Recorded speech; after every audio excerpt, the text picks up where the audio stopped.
Everyone, welcome to the channel. I am Simran Sahani. तो आज मैं आपको बताने वाली हूँ रिवीजन कैसे करना है बोर्ड एग्जाम के लिए। भाई कुछ पढ़े हो आज तक या नहीं पढ़े हो, बट एक अच्छा रिवीजन कर लोगे तो 90 प्लस मार्क्स आप लेकर आ सकते हो। बहुत सारे बच्चे ये कमेंट करके दीदी हमारा सिलेबस ही कंप्लीट नहीं हुआ, आप रिवीजन की टेक्निक बता रहे हो, हमें कुछ नहीं आता। तो अगर तुम्हें नहीं भी आता, आज मैं आपको बता रही हूँ कि एक ऐसा रिवीजन हम करेंगे जिससे नहीं भी आता ना तो भी नंबर आ जाएंगे आपके। तो रिवीजन मतलब खाली ये नहीं होता है कि आपने एक चैप्टर पढ़ा था जी आज से 1 महीने पहले, 2 महीने पहले, 20 दिन पहले, और आज आपने कॉपी उठाई और उसको तुम रिवाइज कर रहे हो। तुम्हारे दिमाग में रिवीजन का डेफिनेशन यही है कि पढ़ी हुई चीज को दोबारा पढ़ने को आप रिवीजन कह रहे हो, उसे रीड कर लिया, आंख बंद करके चेक कर लिया। भाई साहब ये रिवीजन नहीं है। अब हम 12वीं के बच्चे हैं, 10वीं के बच्चे हैं, बोर्ड का पेपर है।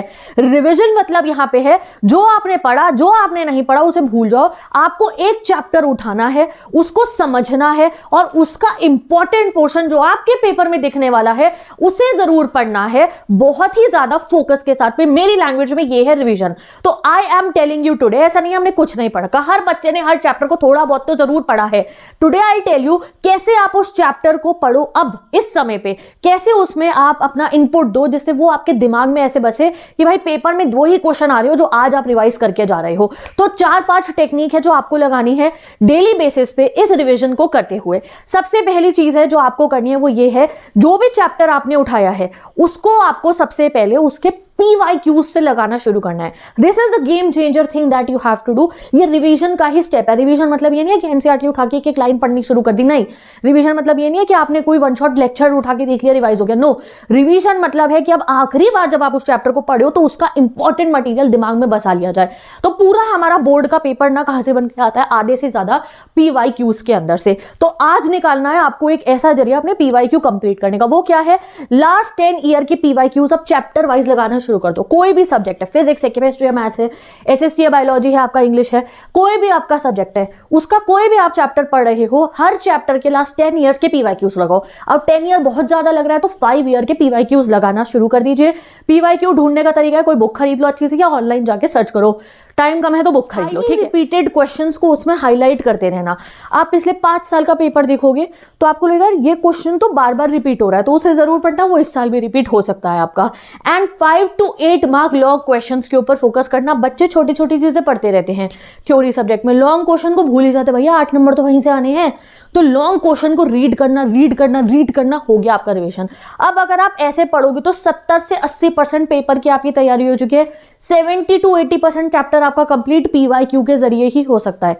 तो इधर इट्स साइंस, इधर इट्स मैथ्स, इधर इट्स SST, इधर इट्स इंग्लिश, इधर इट्स हिंदी, इधर हिस्ट्री है, पॉलिटिकल है, ज्योग्राफी है, BST है, इको है, कोई भी सब्जेक्ट है, कोई भी चैप्टर है, रिवाइज करने के लिए बिल्कुल टेंशन मत लो। एक बार वीडियो देख ली, वन शॉट की, समझ लिया चैप्टर में क्या हो रहा है, पिछले 5 सालों के PYQs कॉपी पे लगा लो, हो गया रिवीजन, हो गया लर्निंग, ठीक है। हैंड टू हैंड रिवाइज करते हुए चलो। अब कह रही हूँ किसी बच्चे को कुछ नहीं आता, आज पहली बार आपने चैप्टर उठाया है तो लर्न भी करो और उसको एक बार दोबारा रीड कर लिया, तुम्हारा रिवीजन कंप्लीशन दोनों इकट्ठा हो जाएगा, ठीक है। दूसरी चीज जो आपको करनी है वो ये है गाइस, देखो रिवाइज करते समय आपको क्या करना है। अब जो बच्चों ने पढ़ रखा है ऑलरेडी एक चैप्टर, आप रिवाइज कर रहे हो, हमें क्या करना है, आपने एक चैप्टर पढ़ा, आपने पूरा 4-5 क्वेश्चन है आपकी गाइड के अंदर, आपने वो पढ़े हैं, बंद कर दो आप गाइड को, ठीक है, और साथ में रखो एक पेपर को, और उस पेपर में जो भी आपको दिमाग में आ रहा है कि पहले क्वेश्चन का आंसर ये बन सकता है, बना के लिखा, दूसरे का सोचा, बना के लिखा, तीसरे का सोचा, बना के लिखा। हम लोगों को रिवाइज करना है, अपने हैंड्स को याद दिलाना है कि आंसर को कैसे लिखा जाता है। आपकी रिटन प्रैक्टिस बिल्कुल भी है ही नहीं। तो आप लोगों को क्या करना है, कोई भी आपने बुक पढ़ी अपनी, जो आपने टॉपिक पढ़ा, आपने अपना कॉन्सेप्ट पढ़ा, उसको रीड करा, बुक को बंद करा, और जो भी आपको पढ़ा हुआ याद आ रहा है उसके कीवर्ड्स वगैरह फ्लो चार्ट बना के लिखते रहो। इससे आपका फुल ऑन रिवीजन हो जाएगा, आपको एक प्रूफ मिल जाएगा कि हाँ मुझे याद हो गया, ये रहा उसका रिवीजन। तो इस मेथड को जरूर लगाओ, अपना हेडिंग लिखो, सब हेडिंग लिखो हमारी, और उसके बीच में जो जो लिखा हुआ आपको याद आ रहा है लिख दो। जैसे कि मैं सिंपल आपको इंग्लिश से इसका एग्जाम्पल लेती हूँ। हमारा एक चैप्टर है इंग्लिश का, लॉ स्प्रिंग वाला, उसमें अगर मैं आपको एक क्वेश्चन बोलूँ कि जो मुकेश है उसकी ड्रीम थी कि उसको क्या बनना है, एक मोटर कार मैकेनिक बनना है, तो आपको उसके ऊपर लिखना है कि वो जो है उसकी क्या उसकी फैमिली का बैकग्राउंड था, क्या वो करता था, और वो कैसे इलाके में रहता था, क्या होता था फिरोजाबाद में। तो आपको पूरा लिखना होगा कि वो ग्लास बेंगल फैक्ट्री में काम करते हैं, उसके घर में इतने लोग हैं, ये है वो है, पूरा हमारे इंग्लिश के चैप्टर में ये सब चीजें हैं। तो आपने रीड करा क्वेश्चन आंसर्स में से, फिर बुक बंद करी एंड खुद उसको कीवर्ड बना के छोटा छोटा कॉपी के अंदर लिख दिया। अब वो जो 4 कीवर्ड तुमने लिखे हैं ना, वो तुम कभी नहीं भूलोगे। This is the importance of this kind of a revision. वो 4 कीवर्ड आपने लिख लिए हैं, ठीक है। तो बुक खोली आपने, अब ऐसा आप अपने हर थ्योरी सब्जेक्ट में करना, बुक खोली, पढ़ा, बुक बंद करी, साथ में अपने कॉपी में प्लेन शीट ऑफ पेपर पे लिखना शुरू कर दो। इससे जो आपने पढ़ा है वो आपके दिमाग में बस जाएगा। नेक्स्ट आपको क्या करना है, ये है कंप्रेशन मेथड। ये कंप्रेशन मेथड क्या है, one shot videos are the best for revision right now. तीसरी चीज, ये उन बच्चों के लिए जिन्होंने आज तक कुछ नहीं पढ़ा, जो पहली बार किसी चैप्टर को उठा रहे हैं। तो आपको क्या करना है, कंप्रेशन मेथड लगाना है। भाई तुम्हारे लिए यूट्यूब से ऊपर कुछ नहीं है इस समय पे, तुमने कुछ नहीं पढ़ा, तुम ट्यूशन मत जाओ, स्कूल मत जाओ, घर बैठ जाओ, ठीक है, और यूट्यूब से वन शॉट लेक्चर उठाओ, जो भी सब्जेक्ट है आपका उसका, बढ़िया से बढ़िया टीचर का पूरा वन शॉट लेक्चर को सामने चलाया, समझते रहे, और वो वन शॉट लेक्चर देखते हुए अपने शॉर्ट नोट्स बनाते रहो, और फिर एक बार उन्हीं नोट्स को रीड कर लो। This is the best and only revision method that you can follow. इससे आपका सिलेबस कंप्लीट भी होगा, रिवाइज भी होता रहेगा। कैसे, एक बार आपने वन शॉट लेक्चर देख रहे हो, सुनाई दे रहा है, साथ में तुमने लिख दिया, आपकी रिटर्न प्रैक्टिस भी हो गई, और जब वन शॉट लेक्चर कंप्लीट हुआ, जो नोट्स तुमने लिखे हैं उनको आपने एक बार पढ़ा, रिवाइज भी हो गया। तो ये बेस्ट मेथड है। जिसको आता है सब कुछ वो भी करो, जिसे नहीं आता वो भी करो। वन शॉट्स लगाओ, स्पीड तेज करी, जो भी टीचर पढ़ा रहा है उसकी बोर्ड पे जो लिखा है उसको लिखना शुरू कर दो। ज्यादा उन्होंने लिखा है तो उसे शॉर्ट फॉर्म में करके लिखना शुरू करो। आपके माइंड में चैप्टर की हर डिटेल ऐसे ही फिक्स हो जाएगी और रिवाइज भी हो जाएगी। नेक्स्ट चीज जो आपको करनी है, हमारी फोर्थ टिप है, वो है आंसर राइटिंग की प्रैक्टिस। बहुत सारे बच्चों के पेपर में मार्क्स जो है कट जाते हैं क्योंकि वो आंसर राइटिंग नहीं करते। तो अब जब आप रिवीजन कर रहे हो अपने पूरे के पूरे सिलेबस का, तो रिटन प्रैक्टिस करके रिवीजन करो। जो भी आपने चैप्टर उठाया है, फिजिक्स का है, हिस्ट्री का, पॉलिटिकल का, जो भी चैप्टर है, एक पेपर निकालना, पिन पेज होता है रजिस्टर का, वो निकालना, उसका जो क्वेश्चन है, जो भी क्वेश्चन आप पढ़ रहे हो, जो भी टॉपिक आप पढ़ रहे हो, उसकी रिटन प्रैक्टिस करना।